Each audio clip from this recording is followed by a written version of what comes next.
You found it. Your home for the best content on your favorite team, the Fighting Tigers of LSU. Do us a favor. Subscribe to the channel. Leave your comments below.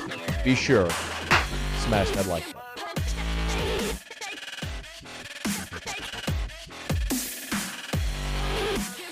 Brian Kelly was pretty clear that in this class, a word he used often was balance in this class.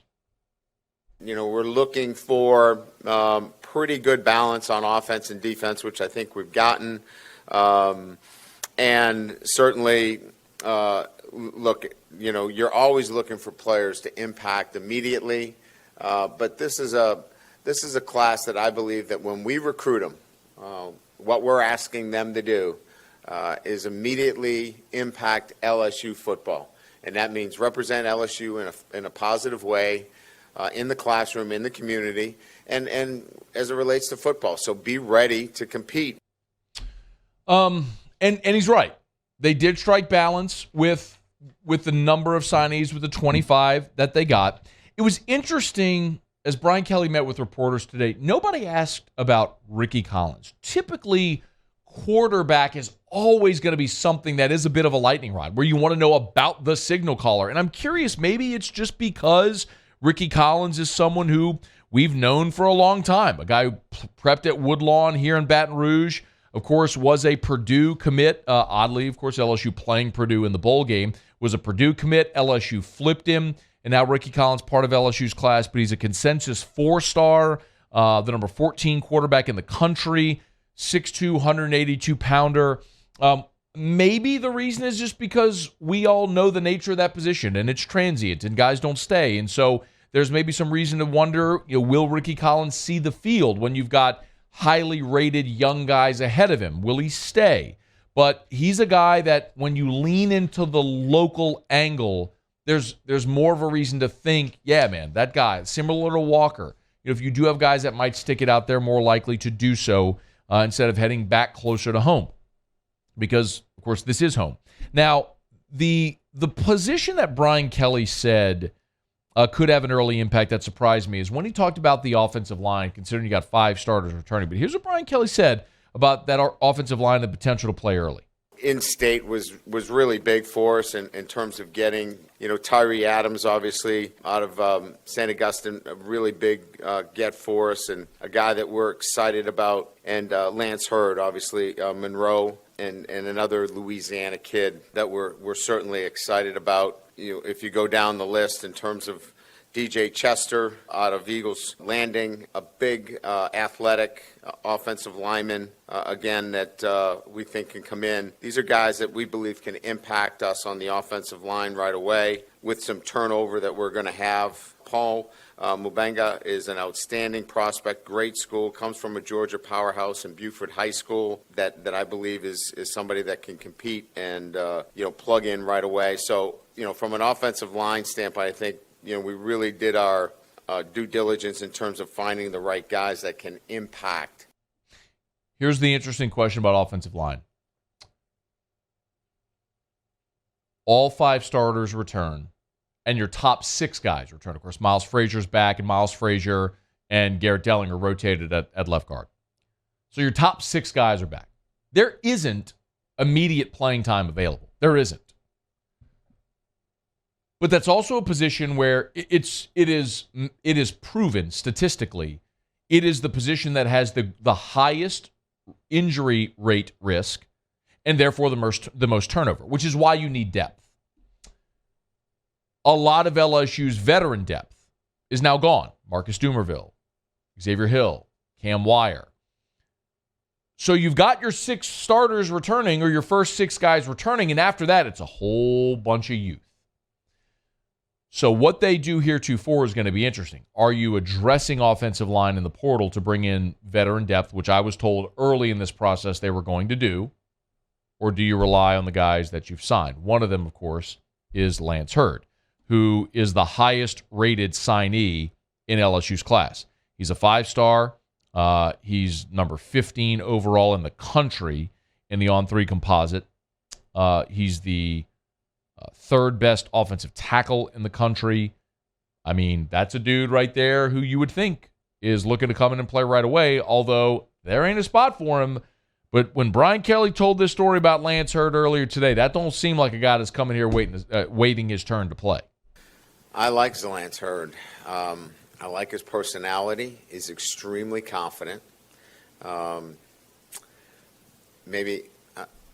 share this with you. In recruiting him early on, as we were going through the process, he said, "Coach, I'm only going to play left tackle, and that's it." I said, "Well, we got a true freshman, Will Campbell, playing left tackle right now. He's pretty good." He goes, "Well, I've seen Will Campbell play. I played with Will Campbell. I'm playing left tackle." And ever since that time, I was like, I like this kid.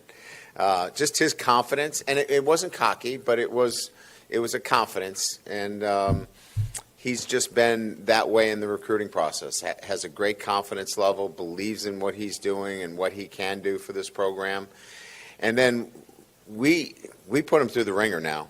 I mean, we brought him in here and we worked him out, and he kept coming back, and we worked him out again, and we got eyes on him, and we watched him, and maybe some of you guys were here, but we put him through the ringer, and he passed every test for us. So feel great about him being in the program.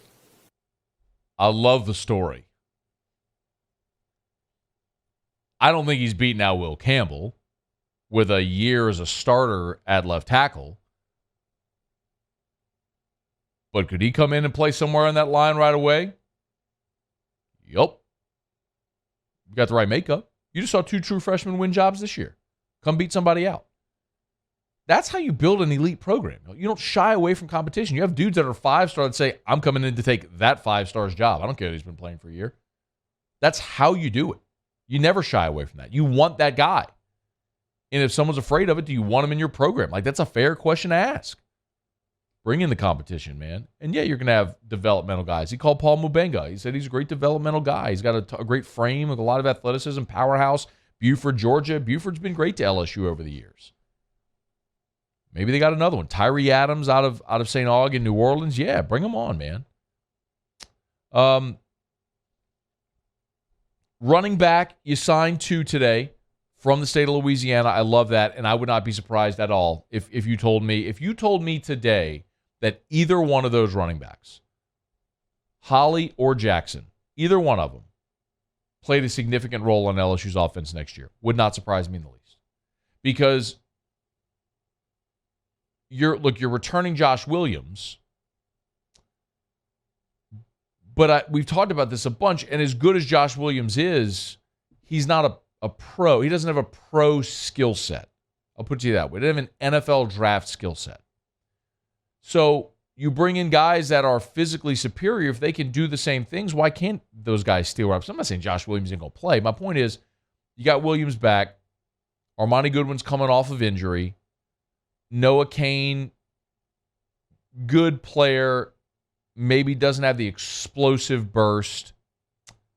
What is John Emery going to do? Don't know if he's coming back. If he's going pro, we'll see. My point is, you got a lot of questions. So it's not out of the question. One of those young guys could step in and win a job and win reps. And the other position, of course, is wide receiver. 5-star Shelton Sampson signed today. And one that LSU was, I don't want to say sweating, but that there was some conversation, could he end up signing elsewhere, was Jaylen Brown, one-time 5-star, lands as a 4-star out of Miami. Miami pushed hard for him out of Gulliver Prep there in Miami. Jaylen Brown ends up a part of this class. Here was Brian Kelly today on the highly rated game breaker out of Miami. Big play guy, can certainly take the top off of any coverage. Probably more of an X, plays to the field, but elite speed. So we see him as a guy that can do some things that are fairly unique in the sense that really can turn the field over for us. So, he's got to develop, continue to get stronger, I think, and he's working at it. He knows he's got to get stronger in the weight room. But, he's a guy that brings a speed element, and we've got guys with really good speed, but he brings an elite speed that's going to be fun.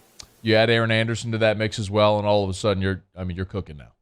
So Jaylen Brown comes in, Shelton Sampson, the 5-star receiver, one of the top receivers in the country. He's a guy that's going to get on the field right away as well.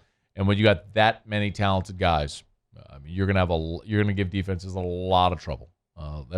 That wide receiver moniker just continues to develop, whether it's warranted or not. The bottom line is LSU's got an awful lot of weapons that teams are going to have a hard time dealing with this year and beyond. They reloaded at that receiver position undeniably.